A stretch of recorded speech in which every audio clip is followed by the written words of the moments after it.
And I suppose to some people, it probably seems almost contrite that we're talking about these women in terms of what made them successful, and kind of almost seems a bit reductive that, it's down to the idea of motherhood and of, this box ticking exercise.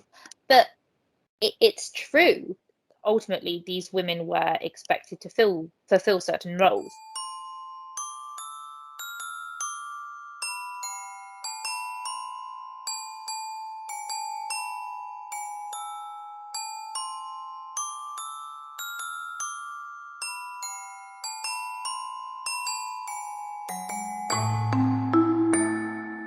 I'm Kate. I'm Callie. We're two friends who met in an early modern history MA. Welcome to the first series of our new podcast, Six Queens, where queenship reigns supreme.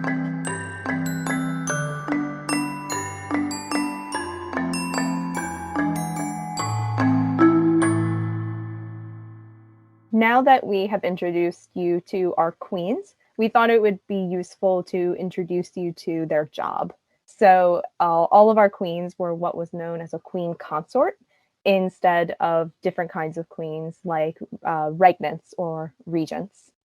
So the reason it is kind of a good start point for us here to be able to kind of define the type of queenship our queens took on is because the idea of queenship can be something quite nebulous, and it's not altogether clear the role that we're talking about when we just say, oh, this person was a queen, because there are very specific types of queenship. So as Kate just mentioned, all of the wives of Henry VIII and our six lovely queens did take on the role of queen consort. Now, what that means in sort of plain terms is it just refers to them being the wife of the reigning king. So what they do effectively is they share their rank, their status, and they are anointed queens.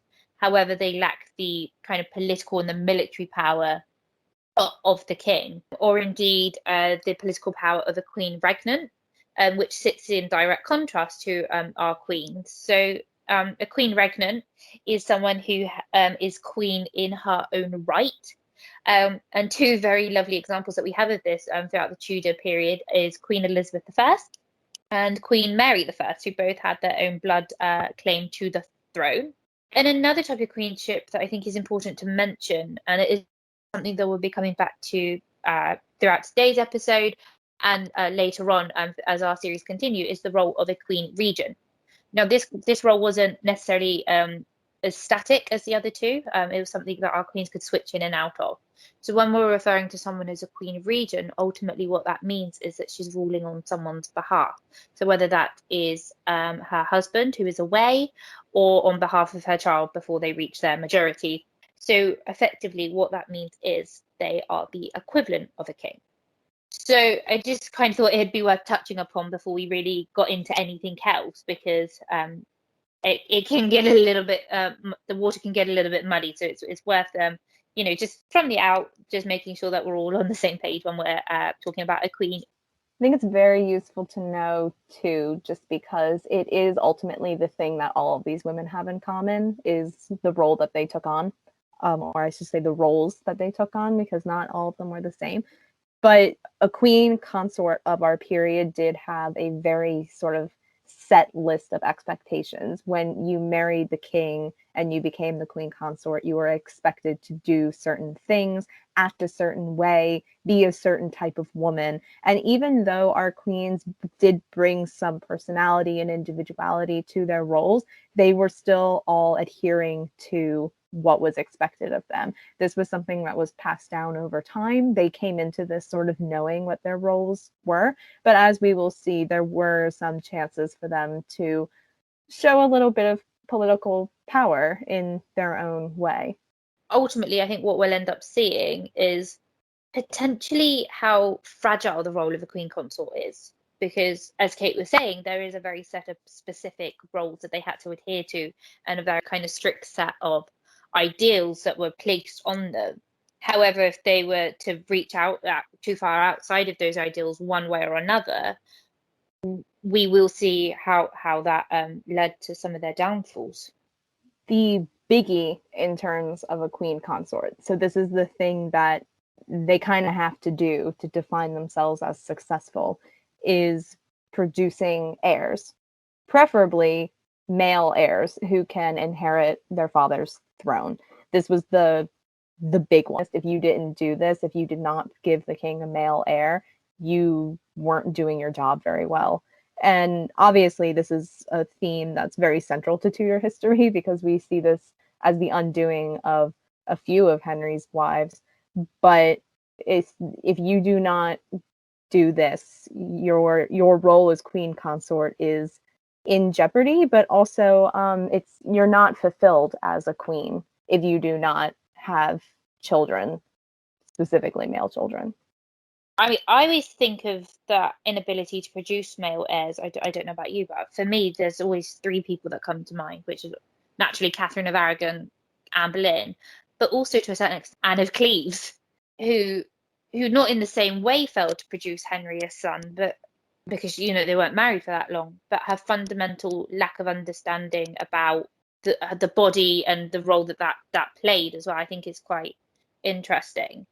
And that idea of just the royal body, and especially the Queen's body, as being very public and very much up for a discussion, because she held within her that potential for furthering the royal line, is something that I don't necessarily feel like we talk about enough, and is something that is genuinely very interesting because it's almost like a hot topic at court, really.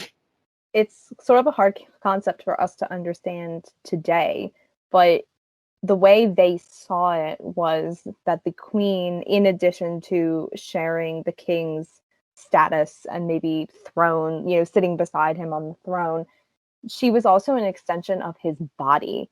And primarily that affected her womb, as in, this is the vessel for the future of the monarchy. You are physically there to produce a child. So it is something that is seen as very public, but also, yeah, the queen doesn't own her own physical form. The king does. She is an extension of the king. So you can't escape from that. And, apologies to anyone who may have experienced things like this. I know we are getting into sensitive subjects for some people, but if you failed in that, if you had a miscarriage, or if your child died even because of things that you couldn't control, that was it. And that was, to play the devil's advocate, you weren't upholding your end of the bargain. You're a queen consort. You are supposed to give Henry children. If you don't do that, you are not the queen. You are not successful. Really, we see that keenness with Anne Boleyn. It's almost as though it was written into their marriage that she had to provide Henry with a son. That kind of get rid of Catherine and I'll give you a son. She doesn't end up living up to that. And a few years later, he's like, well, I mean, I gave you a chance, but you're not giving me what I want. And he's almost as holding up his illegitimate son that he had a bit beforehand, in the form of Henry Fitzroy, being like, I can do this. There's nothing wrong with me. It's all down to you. And, ultimately, while modern science would side on the favour of our queens, from what we know about him, he was never going to be prepared to think that anything could be possibly wrong with him. And I think his paranoia and idea that he was so obsessed with continuing his royal line, really, I think it would have taken a toll on anybody's body if you're that stressed about giving the king what he wants. It's going to do more harm than good. Well, and Henry himself was the spare. He was the backup to his older brother Arthur, who died. So he knew very well the importance of a queen who can provide multiple heirs to the throne. You need to have the backup. So the fact that he didn't, I think, yeah, I mean, on the one hand, he has the paranoia because, of course, you need to further your dynasty. That's a big one for him in terms of his job description as the king. That's very on the mind. But also, it's a pride thing. He knows that all of these children are very fragile, and it's a tough world. You could die anytime. So he knew that he needed to show this strength, and his dynasty needed to be sound and strong. And the queen's role was to help him to do that for him. And Catherine of Aragon, Anne Boleyn especially, they didn't do that for him, and that was a huge problem. I suppose as well, he's seen the stress that it caused to, Henry VII, and that idea that he was stressed a lot of the time about, at one point he had three sons that could potentially take the throne, and then by the time he dies, he's only got Henry. So I suppose it goes back to your point then about being that spare and that constantly living with that pressure of what if something happens to me, like what if something happens to this one child. And that explains why Jane Seymour is later thought of as the, quote, favorite wife. Whether or not that has anything to do with actual love and affection is up for debate. What I interpret it as is that Jane is the most successful in that she was the only one of them who performed that duty. And I mean, we have a whole list of things that all the Queen Consorts should do in their tenure, but delivering a male child is the big one. And if you check that box, you're good to go.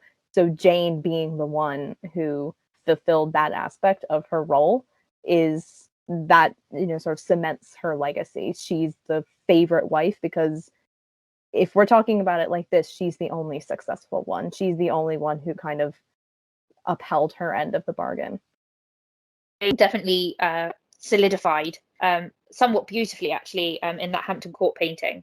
So you've got that idea of Henry, Jane, and Edward in the middle of this kind of Tudor dynastic painting, and then Mary and Elizabeth off to the side, almost hidden away, as though but out, they're kind of out of the main focus. And we're just, when you look at it kind of head on, you are ultimately drawn into those three at the center.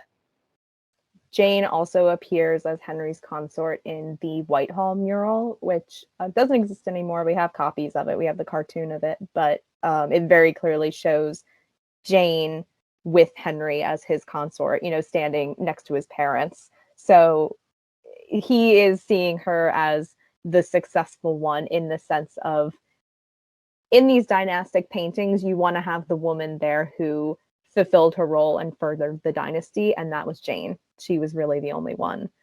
We know that's not true because obviously Catherine of Aragon and Anne Boleyn gave us Mary and Elizabeth, but in their mindset, it was Jane Seymour who was ultimately the successful one and the favorite. Where there is room for further expression of personality maybe and personal interests and personal political motives is in another aspect of queenship, which is patronage. So this means queens promoting and giving favor to certain people in certain roles. So the one that springs to mind most prominently is religious roles. And I think of Anne Boleyn especially promoting all of those reformed clerics. So she had a whole new set of chaplains. She promoted Thomas Cranmer to the Archbishop of Canterbury, and he was an extremely important political figure. And he pretty much owed his political power to Anne and Anne's favor. Henry was the one who ultimately promoted him, yes, but Anne was the one who put him in the path. So when you think about the queens expressing their political side, it's not overt. They're not ruling, but they are influencing. So this is a place where we see it very heavily. And then they're rewarded for it. So I'm thinking of Cranmer being very loyal to Anne, even when she was about to be executed, telling Henry that he couldn't believe it. I'm always happy to talk about patronage and kind of the idea of being able to see our queens as political players. And as you said, it's more that influence and that kind of soft whisper in the right ear that furthers their aim and things like that. I think what is also interesting as well is the influence they had on culture and about how they were also kind of setting themselves up as the center of a royal court, especially a Renaissance court, by championing artists and musicians and poets and really pushing that lifeblood back into court. Yeah, so even if they're following these certain standards, should we say, they still have a little bit of room to make the role their own. And that's what patronage is really about. It's you connect a queen with certain things, whether it's cultural or the political players that she promotes. But you also see the culture of court change in who is actually there. So if you think about Anne Boleyn and Jane Seymour, what's really interesting about them is that they bring their whole families, and their families suddenly become powerful, and they become members of the Privy Council for the king because their sister or daughter or niece is in this new position. She brings this whole new sort of subsection to court, and the other ones do too. Like, when Catherine Parr marries Henry, her siblings get roles at court, but not to the same sort of infamous extent as the Boleyns and the Seymours. A lot of the time, like when I kind of think about that, how much of that was potentially because the respective queen was angling for that, and how much of their personality do you see kind of coming out with that they wanted not only to benefit themselves but their wider family? We also see the physical spaces of court changing with the presence of the queen. So it's not only the kinds of people and the names of the people, but it's the genders of the people. So, for example, there cannot be women at court. I'm not like servants, but noble women at court unless the queen is present. The queen sort of reigns over the female side of court. And it's not just theoretical. It is a physical side of court where all of the women exist, the queen's apartments. And whoever occupies the queen's apartments is in sort of this role of, she's in charge of the feminine aspects of court.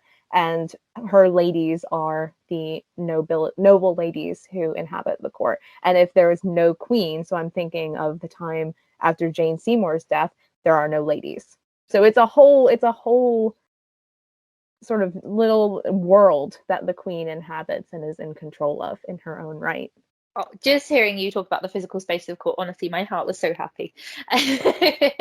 Honestly, that's a different story for a different day. But what I wanted to go back and touch upon is that idea that you mentioned about the Queen's apartments itself, and I suppose the symbolism that goes along with that. Again, and with that physical space, those who are occupying it hold the keys to Henry, and I think that's probably best expressed in, was it 1531, where Anne Boleyn steps into Catherine of Aragon's old apartments after she vacated them somewhat forcibly for refusing to acknowledge that her marriage was invalid.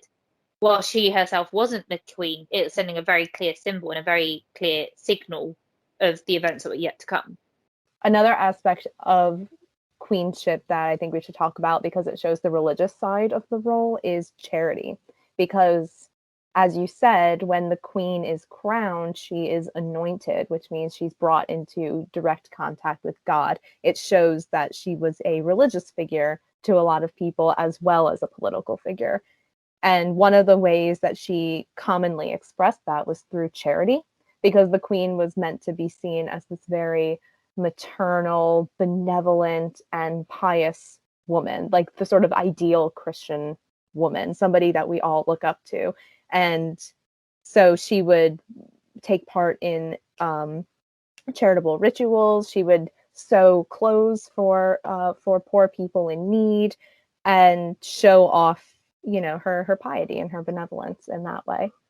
We must be seen to be doing something publicly good, and kind of that idea for the benefit of the public. The religious, absolutely, them doing charity is for that religious aspect as well, but I don't think we can ignore the other side of it, of it develops that public persona, and it brings them into contact with the common will and the ordinary people, because it allows them to kind of see the kind of person who is their queen.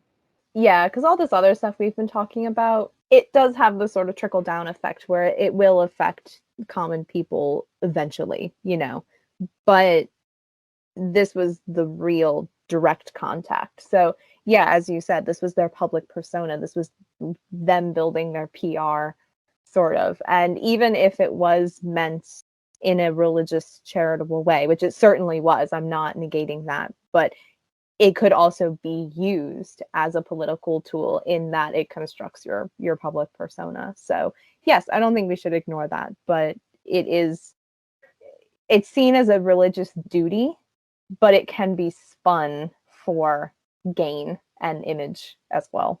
Yeah, and I think one of the clearest examples of that, at least to my mind, is with Anne Boleyn and with Cromwell. So where the funds should be allocated for when the dissolution of the monastery started. Anne and Cromwell disagreed wholeheartedly about it and ultimately set themselves on a collision course with one another. Cromwell was looking to, kind of further his political career and develop his relationship with Henry. Anne had very different ideas, and again, whether they were for actual personal reasons or again that political and PR campaign is something we'll never know. But she had the idea that it could be then put back into the charities, and again, ultimately benefiting the public, because she did have a bit of a hard time cultivating that image as a good queen. This all sort of boils down into how it affects a queen's reputation, how she's viewed by not only the people at court, but by the whole kingdom as the leader of their kingdom. Because the more of these boxes you check, have you produced an heir? Are you a cultural leader? Are you a religious figure? Are you benevolent to your subjects? It all matters, because then when things happen, like say the divorce of Catherine of Aragon and bringing Anne Boleyn in, people loved Catherine. I mean, she didn't necessarily fulfill her duty in that she didn't provide a male heir, but she had built that reputation. She had checked all of the other boxes, and that counted for something. She had created this image for herself, and she had constructed the ideal queenship. Just she was lacking that one thing that happened to be the most important in the end.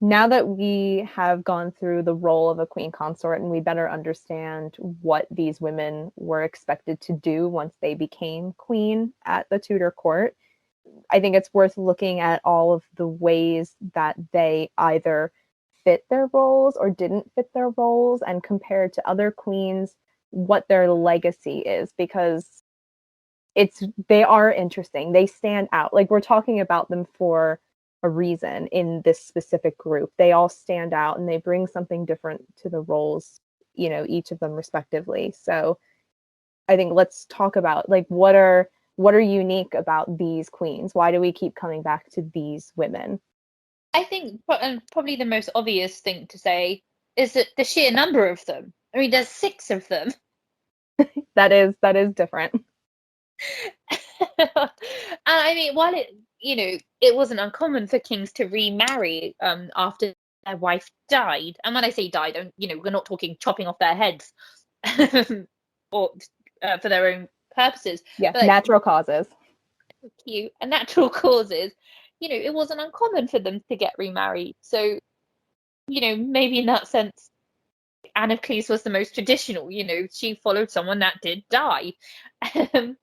And I don't think we can ignore that. And I think the sheer fact that there are 6 of them and the sheer fact that they all appear within relative quick succession of one another is unique. One thing that's always struck me about them in relation to other queens, specifically medieval queens, is that most of them are English. There are only 2 of them who are brought over as part of an alliance or a treaty of some kind. So Catherine of Aragon, who was the Princess of Spain, who was brought over to solidify England and Spain's friendship.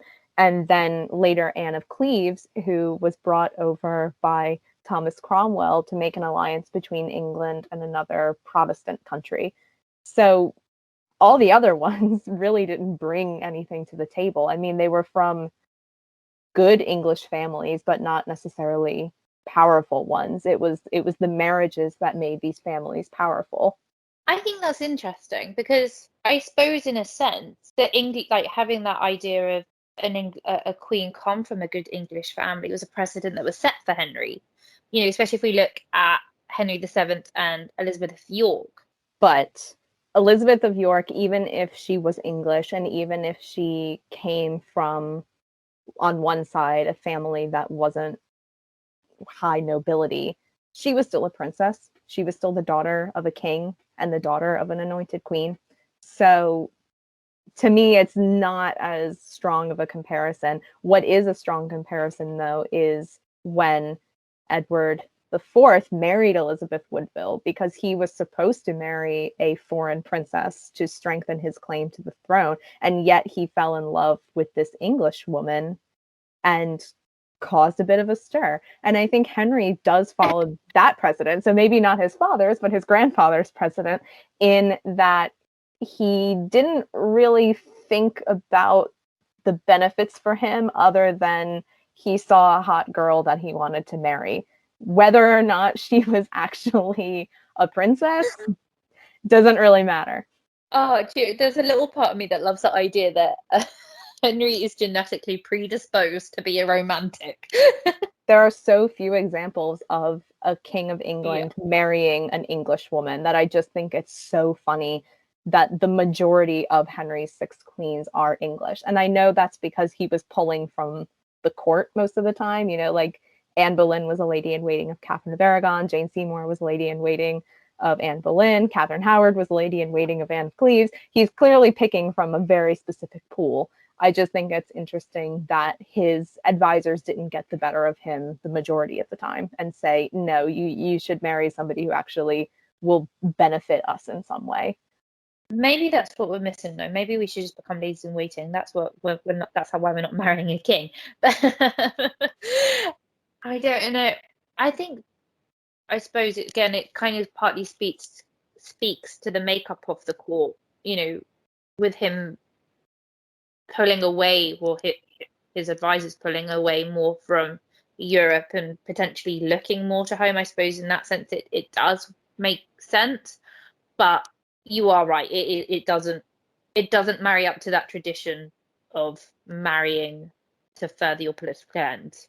Which further drives home the point that these queens are unique, not just because of this. This is just one factor. But like we were saying in part 1, you got to check these boxes. There are certain things you have to do to be considered a successful queen. Not all of Henry's wives, actually all of them, didn't check all of the boxes. You know, and being a political player in that you are a foreign princess, say, and you're bringing an alliance to the table, that's a really big box that the majority of them are missing. Catherine of Aragon has it, but she's not checked the motherhood box. And Anne of Cleves didn't check that box either. She didn't check a lot of the personality boxes either. So it's just interesting that, you know, ultimately none of them were quite there in terms of, yes, they did well, yes, they were successful, yes, this is the ideal for a queen. I suppose it's probably worth asking the question in that case. Do you think that's why we go through so many of them? Because none of them 100% fit what was expected. And I don't just necessarily mean for Henry, but for those who surrounded him. I mean, someone always had a problem with the queen at the time. That's absolutely a factor. I mean, we've already said that the big one, motherhood, was what unmade 2 of them. And other virtues, like, you know, virtue and in chastity and loyalty, unmade Catherine Howard. What I guess is different about it is that they could actually be unmade this time. A queen who went through these things, or maybe didn't provide a male heir, or maybe cheated on the king, or whatever, what they didn't necessarily have to fear for their lives. Absolutely not. And that is something that sets them apart, because failing to produce an heir, or as you said, being too flirtatious, shouldn't have cost someone their lives. And even by 16th century standards, people are like, what's going on here? Like, this is absolutely mad. Who's going to be next, sort of thing.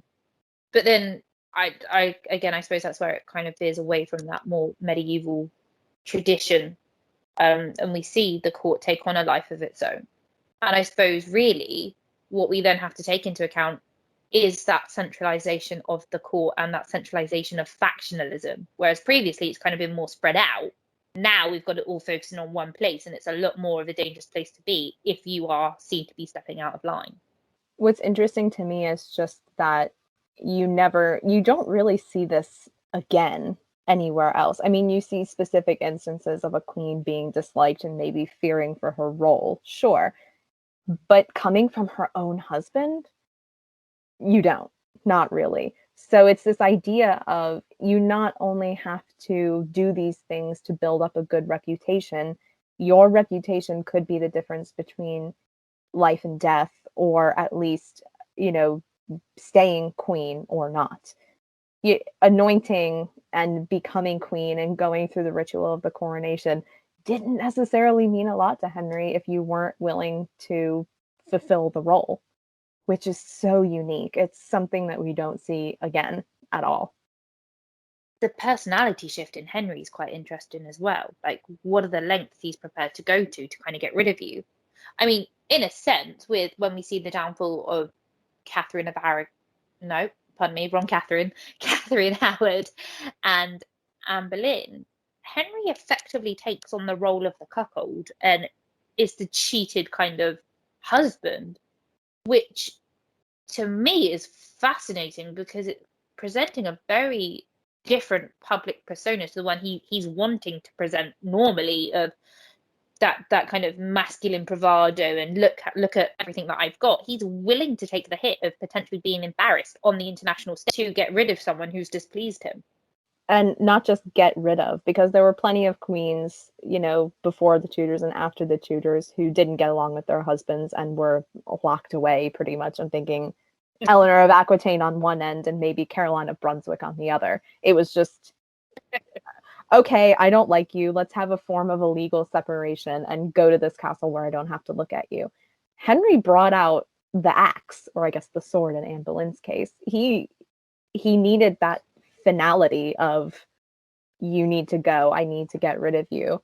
That's just, I can't imagine the stress of, you feel like you need to complete these things. You have to have a male child, for example, and not having one could mean your death. I cannot imagine that stress. It's not just about your reputation anymore. It's about saving your life. Which is terrifying, and I think potentially a lovely place to leave it for today. Going forward, we are going to be talking about things a little bit more thematically. We'll have episodes that revolve around a certain point, many of them which we brought up here. It was all we could do to contain ourselves to all that we just said. So going forward, we are going to be looking at specific things about the queens. This was sort of our 3-part introduction, so hopefully now you're interested in what we have to tell you, and we can't wait to talk a lot more about our queens with you. I'm so ready to bring on the courtly culture stuff.